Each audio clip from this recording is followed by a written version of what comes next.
Esta tarde, la Biblioteca Nacional de España, de nuevo, vuelve al tema de Vincent van Gogh, en este caso, acogiendo la mesa redonda Pintura y Poesía en la obra de Vincent van Gogh. Contamos con la presencia de Marín Aranda, que para quien no lo conozca es el seudónimo de José Luis López Jiménez, cuyo libro Versos para Van Gogh ha inspirado la convocatoria de este acto. Le acompañan en esta mesa redonda don José Manuel Delgado Luque. Gracias, José Manuel, vicepresidente de la Fundación Amigos de la Biblioteca Nacional de España, a la que tanto le debe esta casa y que tanto soluciona en momentos delicados, como él bien sabe, y por estar siempre al lado de nuestra directora general y ayudarnos en cada cosa que pedimos a la Fundación. Muchísimas gracias, de verdad, por estar esta tarde con nosotros. Basilio Rodríguez Cañada, editor y presidente del grupo SIAL Pigmalión, editorial encargada de la publicación del libro. Don Francisco Gutiérrez Carbajo, autor del prólogo, y doña Alejandra Moyano, que nos acompaña desde el patio de butacas, que después dará lectura y recitará algunos de los poemas del texto en cuestión.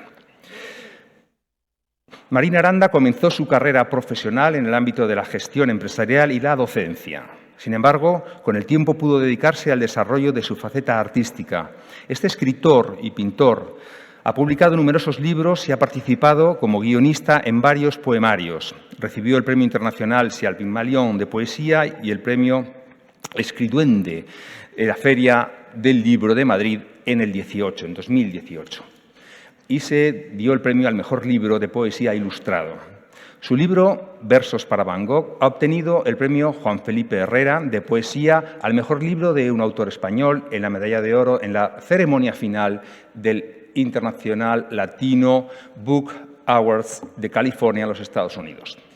El Versos para Van Gogh, en este texto bellísimo, Marín Aranda buscaba transmitir a través del verso no solo la obra del pintor, sino también su sensibilidad artística. Para ello seleccionó las 60 obras que más le inspiraron del propio genio, de entre las más de 900 que realizó en la totalidad de su vida.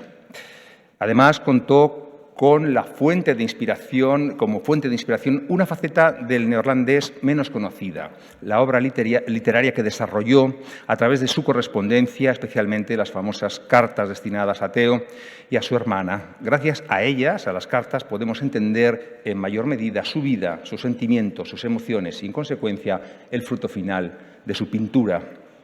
Y es precisamente en esto en lo que se centrarán nuestros principales invitados de esta tarde, que llevarán esta mesa redonda, en la conexión y las interrelaciones que hay entre la poesía y su pintura, o su poesía y su pintura, en la sensibilidad del artista a través de estas dos facetas y en el sentimiento estético que encierran toda la producción artística de Vincent van Gogh. Decía el catedrático Francisco Calvo Serrayer, ya hace muchos años, ¿no?, que existen maneras distintas de registrar las mismas cosas con lenguajes y disciplinas diferentes, en la música, en la poesía, en la pintura, etcétera, ¿no? Yo creo que este va a ser el intento, este salto mortal de estos grandes invitados de esta tarde. De modo que bienvenidos a la Biblioteca Nacional y muchísimas gracias. Muy bien, pues señoras y señores, muy buenas tardes para todos. Para mí es un placer estar aquí en esta emblemática sala de la Biblioteca Nacional y por ello quiero agradecer a los responsables de la biblioteca el que esto se haya podido realizar. Especiales gracias quiero manifestar a mi buen amigo y querido amigo José Manuel Delgado de Luque por sus gestiones, su ayuda, el apoyo para que todo esto haya sido posible. Por supuesto, agradezco mucho las palabras tan cariñosas de Francisco Gutiérrez Carbajo, de Basilio Rodríguez Cañada, mi editor y amigo, y mi buen amigo también Paco, por su magnífico prólogo, esas palabras tan cariñosas que me ha dedicado aquí. En fin, quiero agradecer a todo el mundo, al señor director cultural también de la biblioteca, su introducción y sus palabras también sobre mi persona. Agradezco también mucho a mi buena amiga Ale Moyano que esté aquí presente para recitar unos poemas que servirán como colofón de este evento literario. Empiezo lo que realmente es el motivo fundamental de la tarde de hoy, que es hablarles de la poesía, de la conexión que hay de la pintura y poesía en la obra de Vincent van Gogh.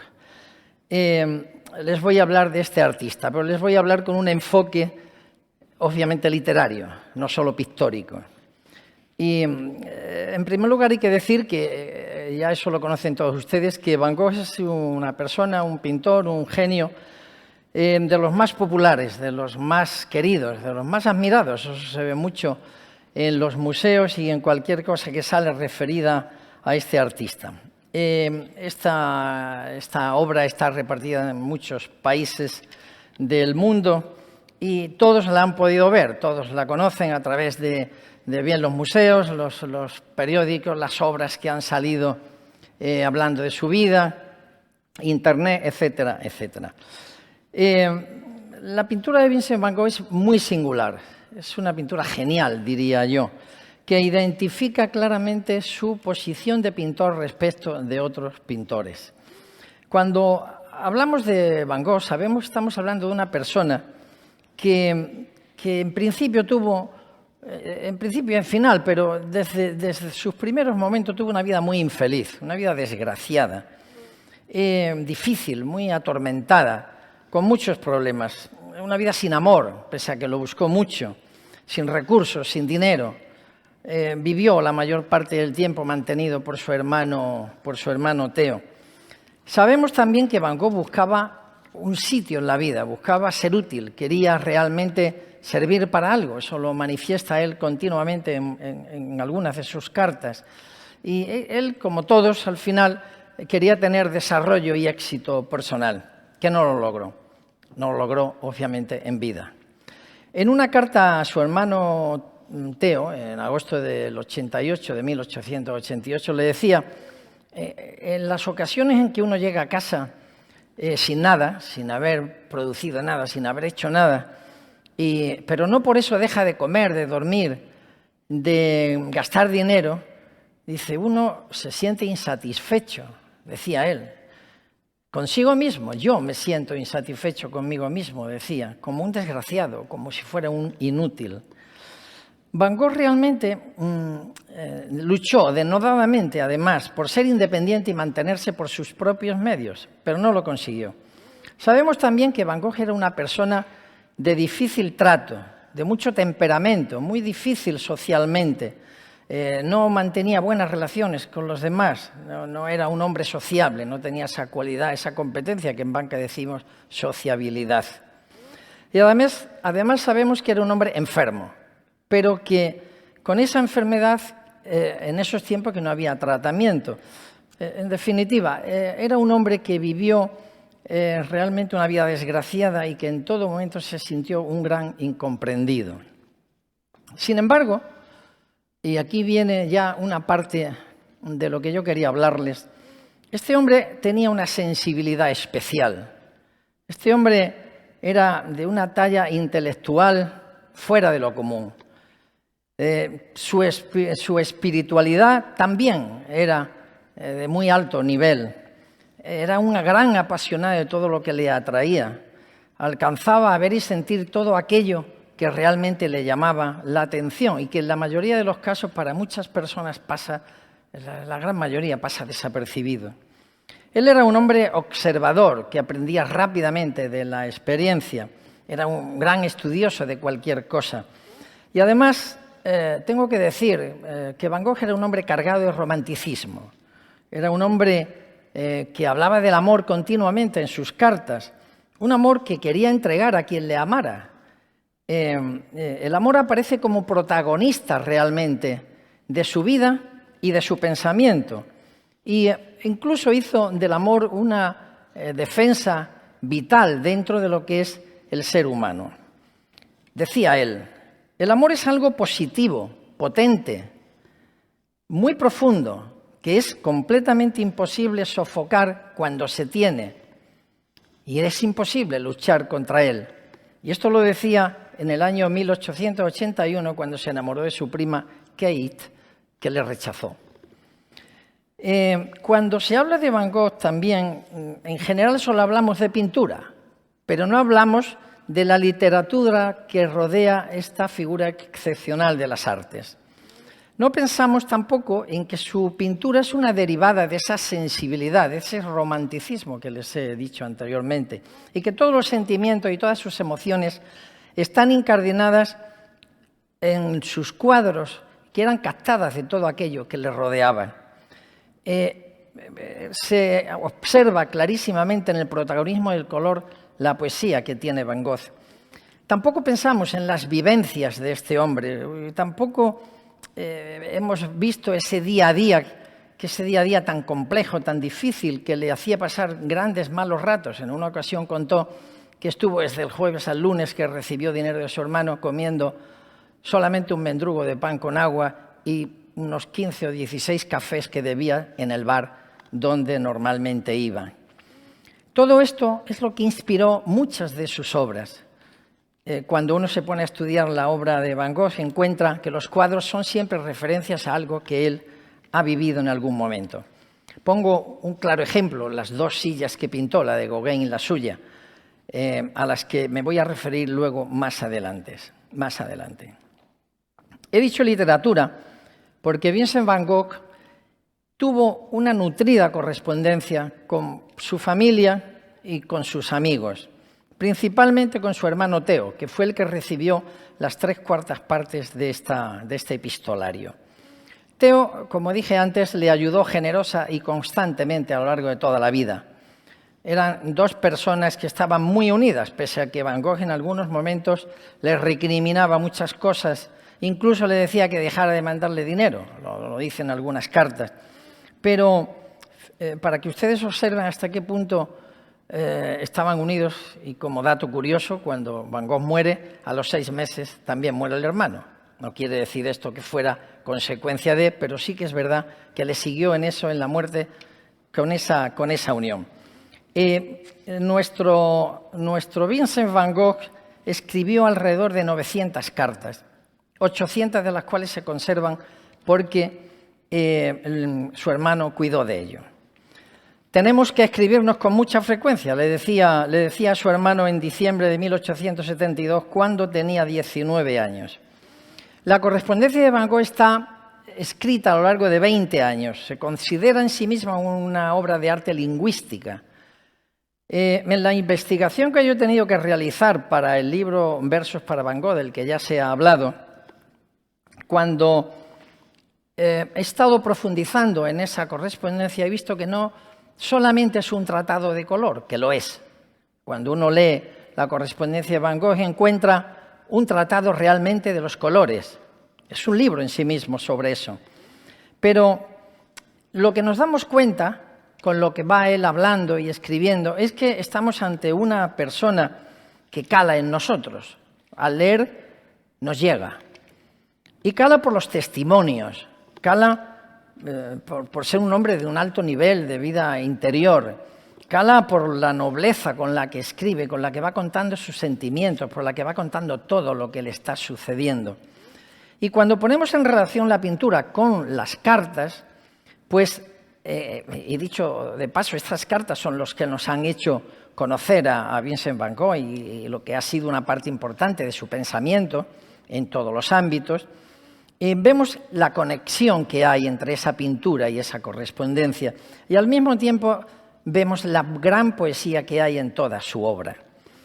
La elocuencia de Van Gogh se manifiesta y son las que han construido el rango literario que hoy tienen sus cartas y que hoy está reconocido en todos los ámbitos. Ahí es donde está la poesía, ahí es donde Van Gogh manifiesta su sensibilidad de poeta, aunque él no era poeta como tal, pero sí que es verdad que tenía una carga romántica, una carga sensible, una carga de poeta que expresaba, que estaban claramente definida en toda su correspondencia. La conexión entonces entre la pintura y la poesía la vemos en los cuadros y en la correspondencia. Y esta poesía la vamos encontrando en el momento en que él va hablando del color, en el momento que él va hablando de lo que le rodea, de un paisaje determinado.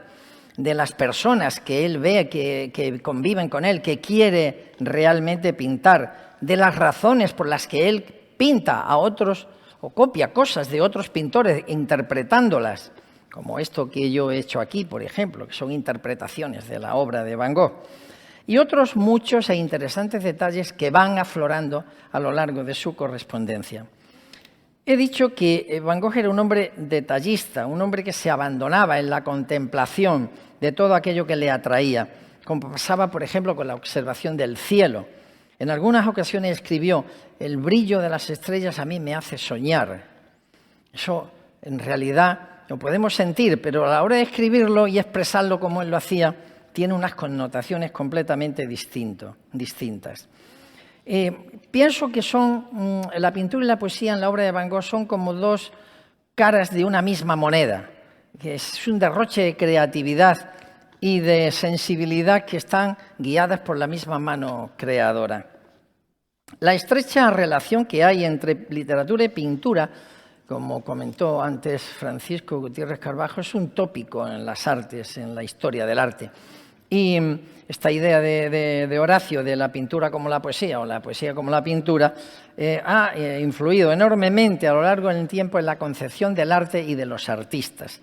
Y esto lo explica muy bien Gutiérrez Carbajo en el prólogo del libro.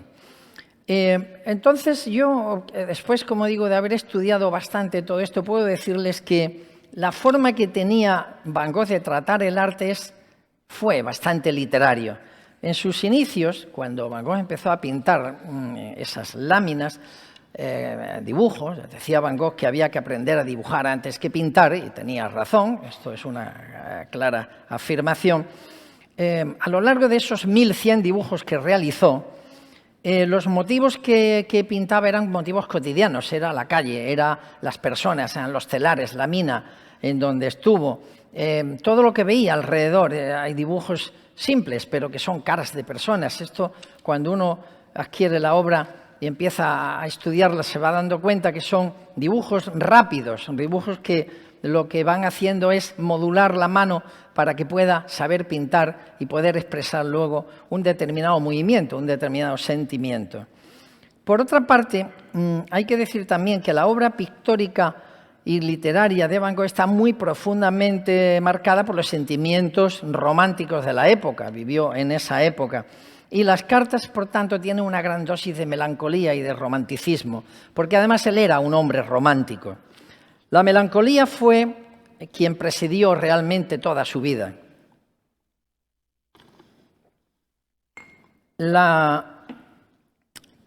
Después de una crisis que tuvo con su hermano Theo, estuvo casi un año sin escribirle, sin hablar. Le escribió diciendo que había tomado partido por la melancolía activa.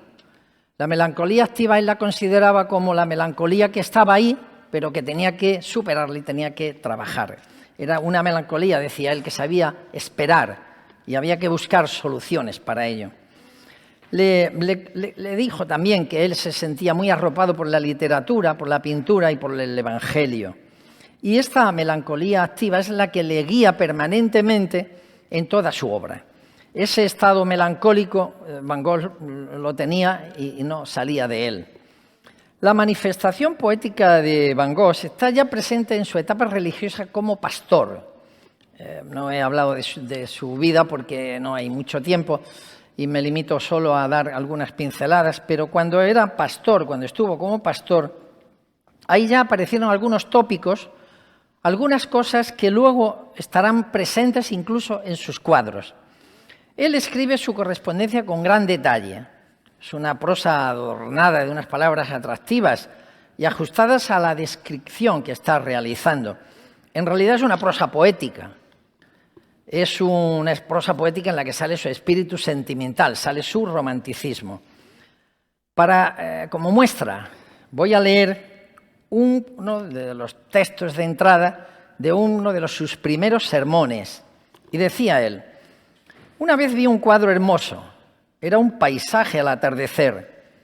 A lo lejos, a la derecha, una serie de colinas azules envueltas en la bruma de la tarde. Sobre estas líneas Había unas colinas y el esplendor se veía de la puesta de sol. Las nubes ribeteadas de plata, oro y púrpura. El paisaje es una llanura o una pradera. Lejos, muy lejos, se eleva una ciudad iluminada por los brillantes rayos del crepúsculo. Bueno, estas palabras son sin duda una declaración poética a la naturaleza, pero es una declaración poética porque él veía la belleza y la visión que tenía de esas cosas, pero lo realmente llamativo en esto es que él lo incardinara todo esto en un sermón religioso, que empieza así, empieza hablando poéticamente. Como demuestra en muchas ocasiones Van Gogh, el epistolario contiene una serie de lecciones insustituibles sobre la naturaleza y el arte, incluso con su observación interior cuando él se reconoce enfermo. Y así, aún así, poetiza él con las palabras. Aún así, él declara y escribe todo lo que siente y todo lo que padece. Son muchos los ejemplos que yo podría ponerles de la obra de Van Gogh en donde se mezcla esa poesía y esa pintura colorista. Voy a hablarle de algunos de ellos solamente. En una carta que escribió a su hermana Wilhelmina en noviembre del 1888, hablándole del color y describiéndole un jardín, ahí manifiesta Van Gogh claramente su sentimiento poético y su sentimiento literario, que luego consigue captar con los pinceles al pintar el cuadro, y al mismo tiempo ese sentimiento que le producen las personas, en este caso su familia. Y él dice: detrás de los cipreses se divisa un arriate de coles verde, pálido y rojas, bordeado por una hilera de pequeñas flores blancas. El sendero de arena es anaranjado crudo. La hierba de los dos arriates de geranios escarlatas es muy verde. Por último, en el segundo plano se encuentra una criada vestida de azul, que arregla plantas de exuberantes flores blancas, rosas, amarillas y rojo bermellón. Dice: yo no sé, quizás no sea muy parecido, pero a mí me muestra el carácter poético y el estilo del jardín tal y como yo le veo. A lo mejor el jardín no era ese, pero él lo estaba viendo así. Y sigue con ese toque de poesía, en la forma que él está imaginando a su familia, porque le está escribiendo a su hermana, y dice: del mismo modo, supongamos que esas paseantes fuerais tú y mamá, y el tono violeta oscuro, violentamente salpicado por el limón de las dalias, me sugiere la personalidad de nuestra madre. La figura con el chal escocés a cuadros anaranjados y verdes, destacándose sobre el verde oscuro del ciprés, ese contraste, exagerado aún más por la sombrilla roja, me da una idea tuya, como las novelas de Dickens, vagamente como una alegoría. Y remata con esta frase, que es donde realmente ya demuestra la conexión, como digo, de la pintura y la poesía. Es definitoria para mi forma de verlo. Dice: no sé si entenderás que pueda hacerse poesía únicamente mediante una buena disposición de los colores. Y eso es lo que hizo en todos sus cuadros, disponer los colores de tal forma que creaba poesía. La descripción anterior, esta que he mencionado en la carta de manera así rápida, sin duda alguna es alguien que conecta rápidamente y que ve el entorno de forma minuciosa y que es capaz de disfrutar mucho de ese entorno. En otra ocasión, en uno de los días en que estaba pintando bajo el sol con ese sombrero que él solía ponerse, que el sol abrasador que quemaba en esa Provenza, en este caso, y le escribe a su hermano y le dice, hay que observar que no le dice: oye, estoy aquí fatal con un calor de muerte y estoy deseando terminar. No le dice eso. Le dice: ayer estuve a la puesta de sol en un brezal pedregoso, en el que crecen unas encinas muy pequeñas y retorcidas. Al fondo unas ruinas sobre la colina y el valle de trigo. Era romántico a más no poder, a lo Monticelli, el célebre pintor francés romántico. El sol derramaba sus rayos muy amarillos sobre los zarzales y la tierra. Absolutamente era una lluvia de oro. O sea, fijaros escribe la carta al día siguiente, después de haber pasado todo ese día bajo el sol, y todavía recuerda ese toque poético para su carta, para expresarla a su hermano. Y sobre las letras deja caer una imaginación, una ensoñación, y dice: nadie se hubiera sorprendido al ver aparecer de repente unas damas y unos caballeros de regreso de una cacería con halcón. Y sigo diciendo en estas ensoñaciones, o tal vez podía haber aparecido y se podía haber oído la voz de un viejo trovador provenzal. O sea, había estado bajo el sol abrasador, había estado pintando allí y estaba viendo aquello como si aparecieran unos señores que venían de una cacería y que venían un señor trovador tocando y cantando algunos poemas.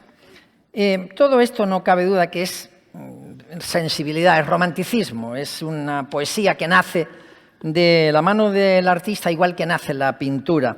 Sale espontáneamente, sale limpiamente y son fruto además de un cerebro que está enamorado de la vida.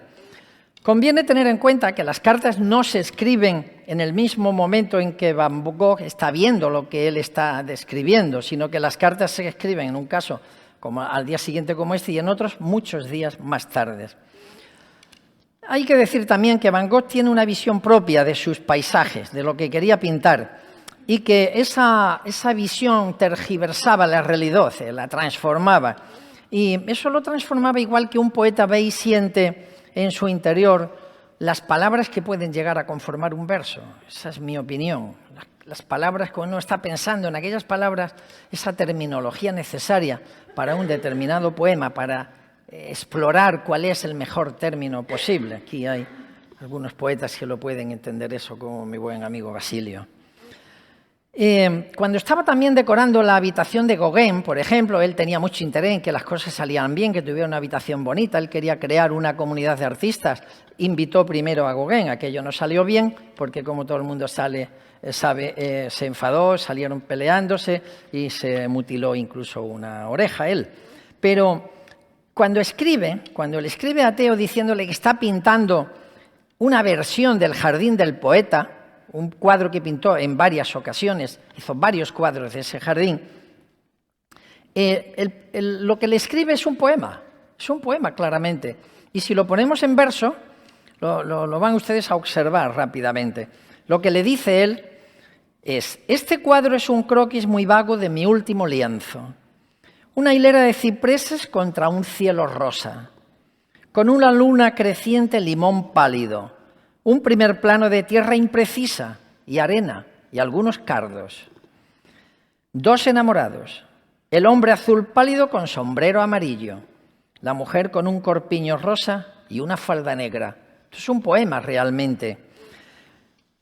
Sigo dando ejemplos. Van Gogh pintó varios cuadros de la noche, de cielos estrellados que tenían gran atractivo, como este que trae mi amiga Ale ahí puesto y Marisa también. Era un sentimiento que le llegaba a contemplar la belleza de las cosas en directo y él se fijaba realmente en todo. Pero fijaros qué pensamiento más abierto, qué imaginación más lúcida, que le dice a su hermano en una carta: yo declaro saber nada de nada, no sé realmente nada, pero la vista de las estrellas me hace soñar. Y me hace soñar igual que los puntos negros de los mapas que reflejan ciudades y pueblos. Y me pregunto, ¿por qué han de ser menos accesibles esos puntos del cielo como los puntos negros del mapa de Francia, por ejemplo? Si tomamos el tren para ir a una ciudad, a un punto determinado, ¿por qué no podemos tomar la muerte para ir a alguna estrella? Bueno, está hablando de algo muy trascendente, está hablando del más allá, de la eternidad, está hablando de la relación vida-muerte.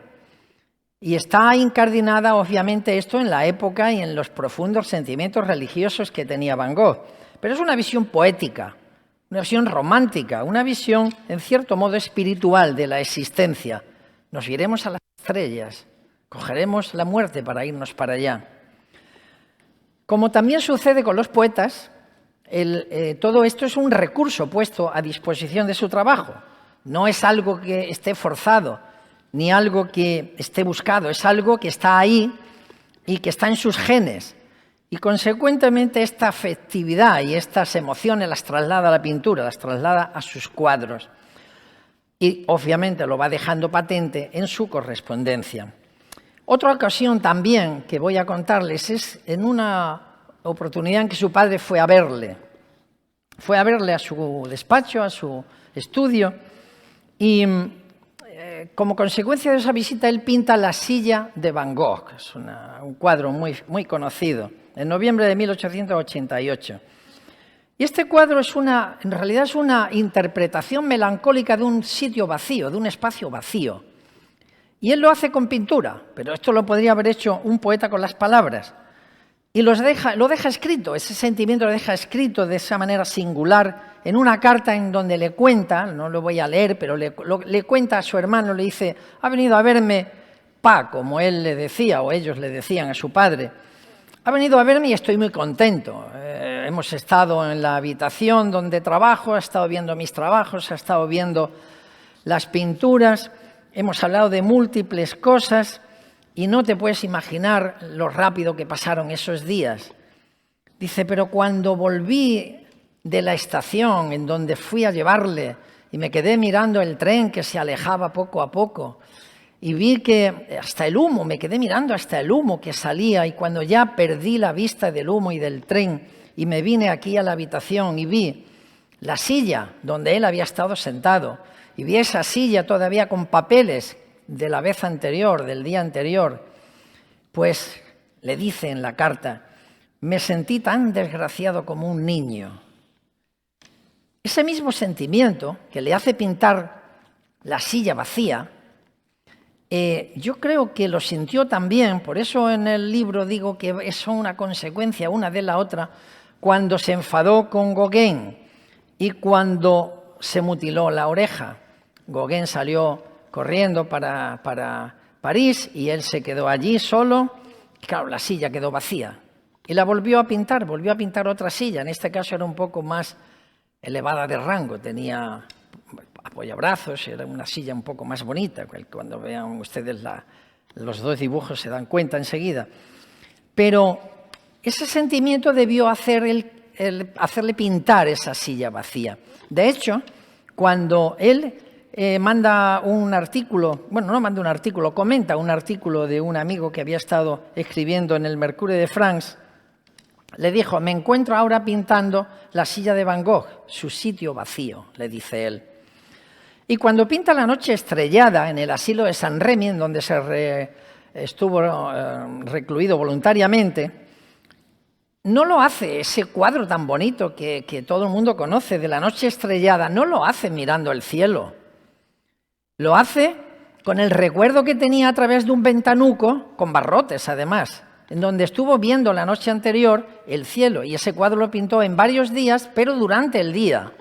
Es decir, que era un cuadro producto de la imaginación, un cuadro visionario, que realmente lo es. Cuando uno ve La noche estrellada, pues eso lo ve que son esas espirales en donde, no sé si ha aparecido algo por ahí, en donde se ve claramente que las estrellas no son así. Pero él las ve así, es el recuerdo que él tiene después, como digo, de observar el cielo a través de ese ventanuco y a través de unos barrotes. Pero claro, esa estructura pictórica y tan singular, en mi opinión, podría ser la estructura de unos versos. Podría ser, considerando un poema en diferentes estrofas, cuando el poeta se pone a escribir, porque en realidad lo que estaba haciendo, lo que hizo fue poesía con los pinceles mediante una buena disposición de los colores. Cuando llega Arles, en febrero del 88, llega con la nieve y le dice a su hermano, aquí todo es blanco, aquí aflora realmente un sentimiento poético profundo, extraordinario, que manifiesta en una serie de cuadros que hace en Arles. Y ahí en esos 2 años, desde Arles hasta que muere, realmente se manifiesta una actitud de pintura colorista extraordinaria. Los mejores cuadros están hechos a partir de esa época. Él llega en el momento que está a punto la floración de los melocotoneros, de los ciruelos, y les recuerda a Japón cuando la floración de los almendros. Esa explosión cromática Van Gogh la traduce a los lienzos. Él decía que estaba buscando el Japón en el sur de Francia y lo encontró, porque llegó un momento en que él escribía a su hermana y a su hermano y le decía: yo solo tengo que abrir los ojos y pintar lo que veo, no tengo que buscar nada, está por todas partes.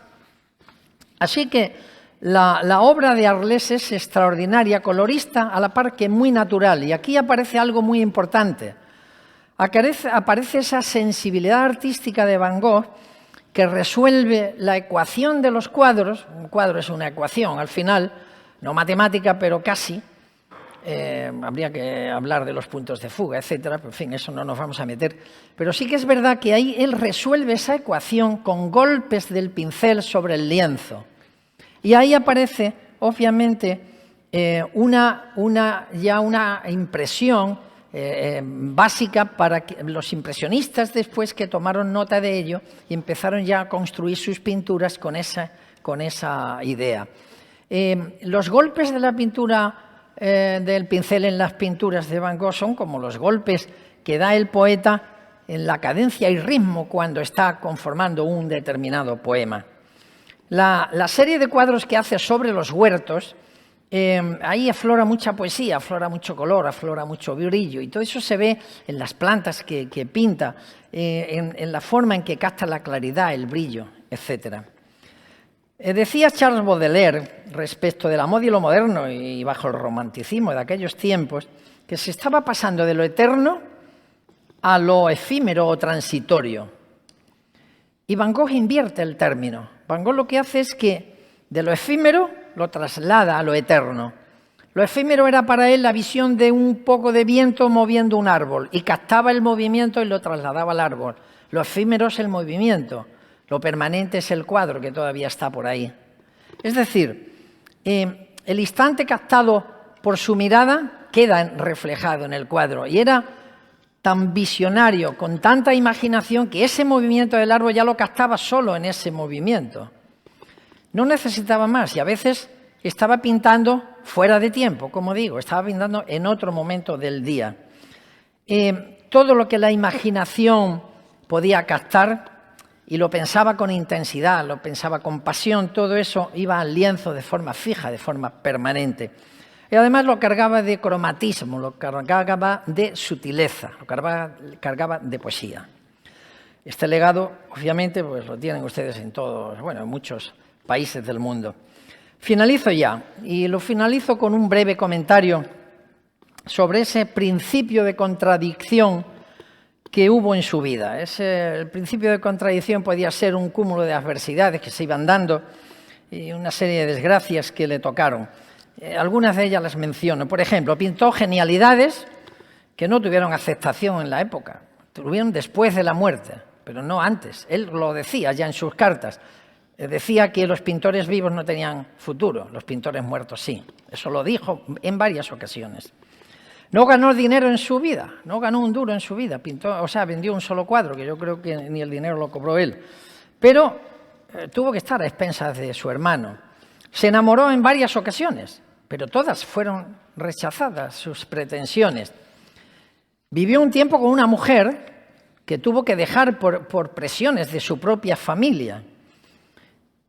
Estuvo con otra que también tuvo que dejar por presiones no de su familia, sino de la familia de ella. Es decir, una serie de cosas que culminan incluso desde su nacimiento, porque Van Gogh nace el mismo día exactamente en que había nacido un hermano anterior que nació muerto. Y este hermano le habían puesto ya el nombre de Vincent Van Gogh. Él nace el mismo día y sus padres deciden volver a poner el mismo nombre al nuevo Vincent Van Gogh, del que estamos hablando. Luego, es una fatalidad todo esto. En definitiva, son adversidades que le persiguieron, que le siguieron a lo largo de toda su vida.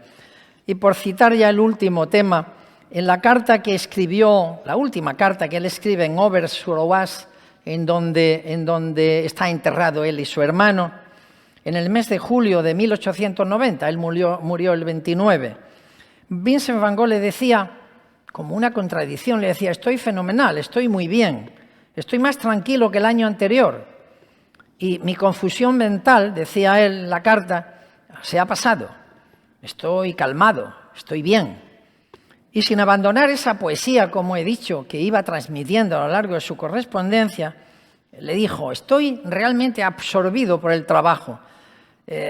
Solo veo la infinita extensión de trigales. Los veo sobre un fondo de colinas grandes como la mar. Son colores delicados, amarillos, verdes, violetas, pálidos. La tierra está escardada y roturada. Esto es poesía. Dice, está moteado el violeta por el verde de las plantas, de las patatas en flor. Todo ello bajo un cielo de tonos azules, blancos, rosas y violetas. Y les decía, además, al final, me encuentro en un estado de calma demasiado grande para poder pintar todo esto. Bueno, pues no fue así. Porque en la tarde del 27 de julio de 1890, Vincent van Gogh se arrastraba subiendo las escaleras de la pensión Rabaud para subir a su habitación porque se había dado un tiro en el pecho. A los 2 días, el 29 de julio, en compañía de su hermano y del doctor Gachet, murió a la edad de los 37 años. Y dijo, quisiera que ya todo hubiera acabado. Parece que fueron las últimas palabras de este gran genio de la pintura que nos dejó una obra repleta de color y de poesía. Muchas gracias, señores, por su atención.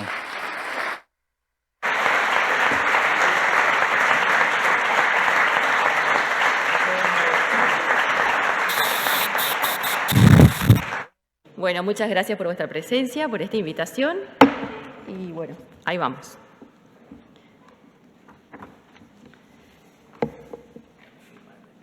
La noche estrellada. Cruzando el cielo van los remolinos con movimiento y poesía, pausadamente, sin prisas. Veo la materia hecha ritmo de eternidad y entre gamas y tonos del azul serpentea el color hecho luz de hadas. Tengo la mirada fija en el arquetipo del cosmos que tú quieres que yo vea y percibo lo infinito de mi existencia vagando entre los soles del universo. Veo arremolinarse 11 ruedas cósmicas con el dinamismo de tu imaginación desbordada en cromatismo y fantasía. Veo espirales de ilusión sobre las montañas, como guía de magos y de reyes. Veo la energía del cielo sobre la tierra, un pueblo inmóvil, dormido y esperanzado frente a un ciprés enhiesto que parece alcanzar a una diosa. Veo que, al fin, tomaste el tren de la muerte para vivir en alguna estrella.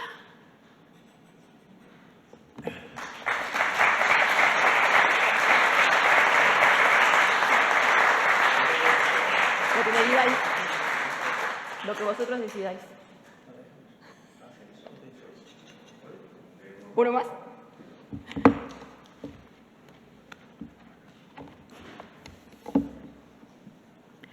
Calavera con un cigarro encendido.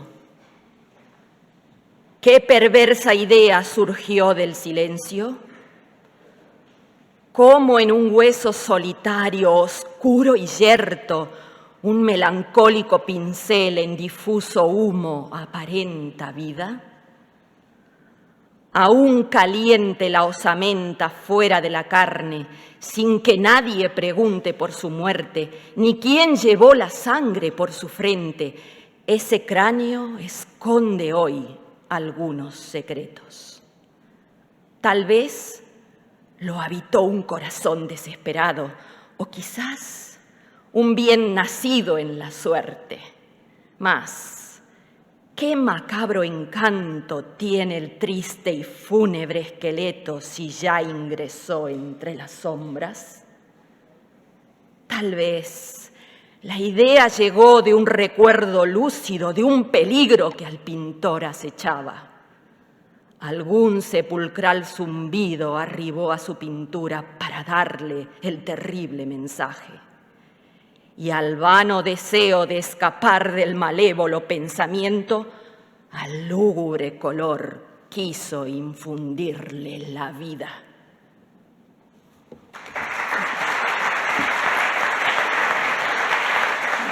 Muchísimas gracias.